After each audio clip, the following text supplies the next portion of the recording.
It's golf's greatest prize and only one man can win it this week. But seeing the claret jug here, in picturesque but unfamiliar surroundings, is a major victory in itself.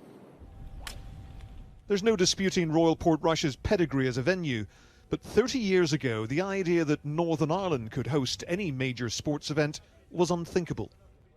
Derek Henderson has been a member here for a quarter of a century, but as a press association reporter, covered the troubles for even longer. You really have to nip yourself to realise just how big this is, how important this is. Yes, we still have our issues and our problems, and this is an attempt to gloss over that, and we shouldn't forget that. There's still a lot of hurt out there, but for this week, everybody's really, chilling out, letting their hair down, really enjoying the experience.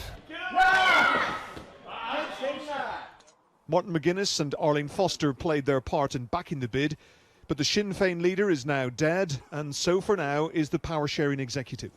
Thankfully, the groundwork went in before Stormont went into hibernation. They absolutely had an involvement in the beginning, and have had up until the last couple of years, where obviously it's been a bit more of a challenge. But yeah, I think it's that partnership that you can't stage world-class events unless everybody is in line and says, yeah, that's what we want to do.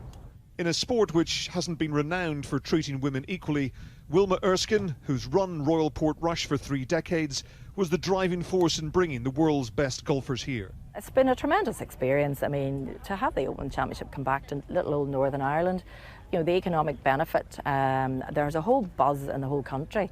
I think everybody's very proud of what we've achieved, and it's not just for us or Portrush, it's for the whole country of Northern Ireland and the island of Ireland. Portrush did host the Open back in 1951, the only previous time it's been staged outside England or Scotland. Such was the enthusiasm that when tickets went on sale, they were all snapped up immediately. The first time that's ever happened in the history of the Open.